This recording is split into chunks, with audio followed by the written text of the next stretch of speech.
What's up, fight fans? Welcome back to Sportskeeda MMA News. Dana White names which Brock Lesnar super fight he regrets not booking in the UFC. Conor Mcgregor named the internet's most hated UFC fighter, according to a study. Daniel Cormier admits he may never bury the hatchet with Jon Jones.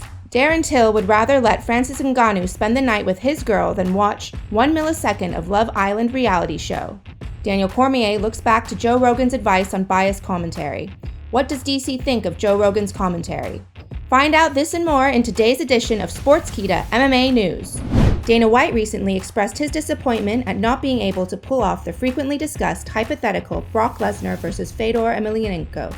Lesnar is a wrestling standout and an overall freak of nature. The Russian fighter is the one who many view as the GOAT of MMA. Here's what he said during an interview with UFC's official YouTube channel. I've made every fight that was ever possible to make in MMA, including Mayweather and McGregor. So the only fight that I ever failed to make was Fedor versus Brock. Every other fight that we ever thought about or the fans wanted to see or whatever it was, I've made. That's the only fight I couldn't pull off. Dana White said when answering the fans' questions with UFC correspondent Laura Sanko. Brock Lesnar fought under the UFC banner for a total of 8 fights and was most recently seen in the octagon fighting Mark Hunt. Though it was Lesnar that had his hand raised, this bout has been overturned and is now a no contest following a failed drug test. Unlike Lesnar, the last emperor never fought in the UFC. Rather, he dominated in organizations such as Pride, Strikeforce, and most recently, Bellator. Emelianenko has 40 wins to his name and has won 31 of those by way of stoppage. White went on to express other bouts that he wished he would have been able to put together for the fans and himself. Khabib Nurmagomedov versus GSP was mentioned, along with GSP taking on Anderson Silva, a fight that was talked about often when both were champions. How do you think Brock Lesnar and Fedor Emelianenko would have gone down? Are there other dream fights that Dana didn't discuss? Let us know in the comments. Love him or hate him, almost anyone will tune in whenever Conor McGregor is on the marquee. This rings true, but what exactly is the love him to hate him ratio? Does it tilt towards more fans hating them than not? Per a study done by bookmakers.com, the Notorious is as befitting a nickname as any, on account of him being the most disliked fighter on the internet. This particular sportsbook website utilized the social listening tool Linkfluence to absorb data from multiple sources, primarily Twitter and Reddit, hoping to find out who these MMA fans really can't stand. Whether Reddit users don't appreciate the trash talk or they had a bad experience after popping open a bottle of Proper 12, a lot of them just can't stand the Irishman. 29.31% of conversations regarding McGregor are negative. He's flashy, he's brash, and he's done a lot of controversial things. Some people just can't get behind that.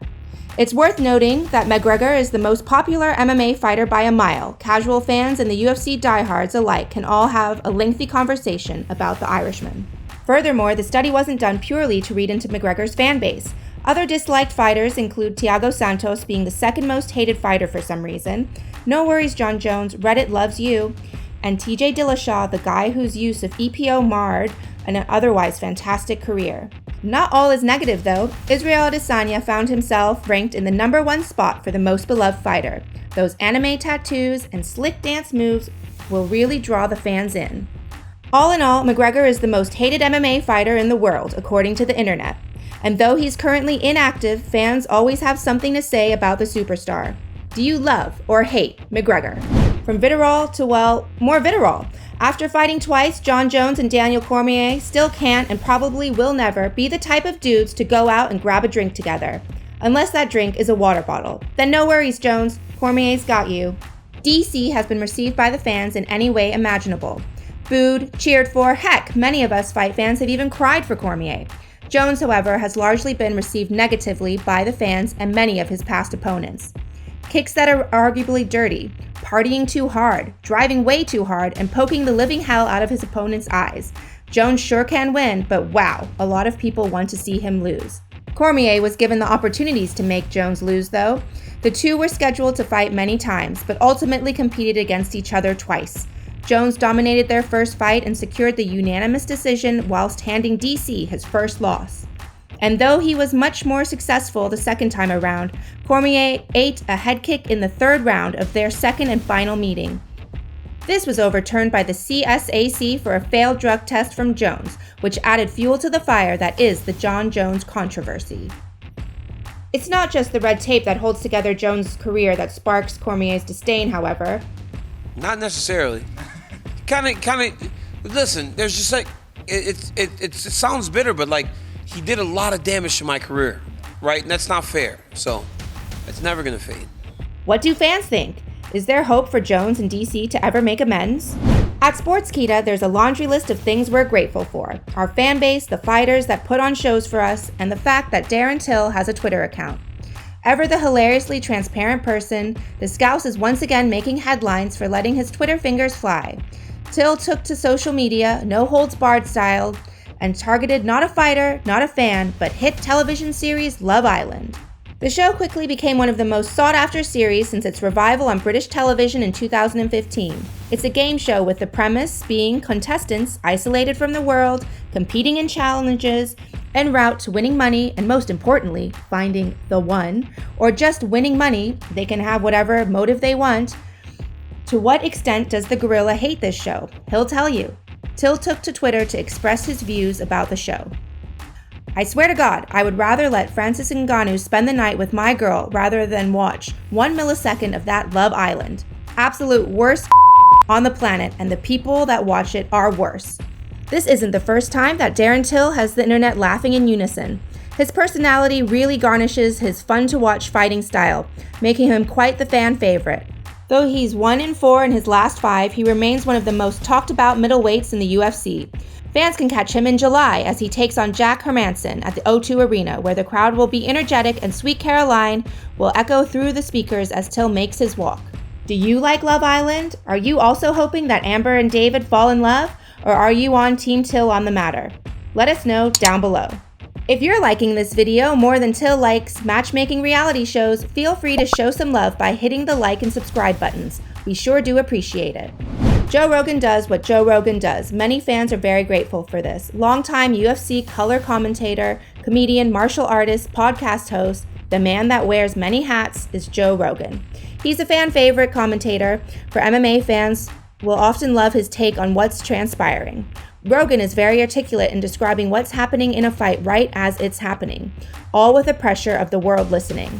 Fans will oftentimes see Rogan placed between Jon Anik and Daniel Cormier in what makes the dream team trio of UFC commentary. Though these three are some of the most praised analysts in sports, they're far from infallible. Actually, Rogan and the team are criticized all the time for biased commentary. When discussing his commentating gig with MMA Junkie's Mike Bond, DC opened up about the backlash he's received. I know how hard I work at this. I know how much time I spend preparing for this. I know what I try to give these guys. Tell their stories and do them justice. Sometimes people just don't see what you see. He added, I'm not apologizing for doing my job. He then spoke about his coworker Rogan discussing these biased commentary comments while they were live on air. Rogan told me I was like kind of on some, and then Rogan said it on air. He goes, oh, we got to be careful with our biased commentary. And he is like, just doesn't care. He's like, these people, like, he just does not care.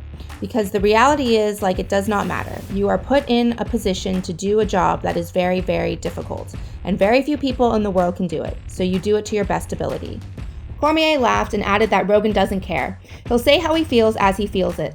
That in of itself is part of what makes Joe Rogan the commentator that he is. How do the fans like Rogan and DC when they're working together? Do they usually get it right? Or is it more blunders than not? That about does it for Sportskeeda MMA News. Here are some of the best comments from our recent videos. Hey, need to get judges that know what they are looking at. All these terrible decisions make the sport look corrupt. Awesome videos. Keep up the great work. It's appreciated. McGregor must be laid to rest because now he'll only be a shadow of the man he was. If you liked this video, please like, comment, and share. Your comments could be featured in the next Sportskeeda MMA News video. We always deliver daily content, so make sure you subscribe and hit the bell so you don't miss anything going on in the MMA world. For updates, quotes, and exclusive interviews from all your favorite fighters, follow Sportskeeda MMA on Twitter and Instagram. Thanks for tuning in.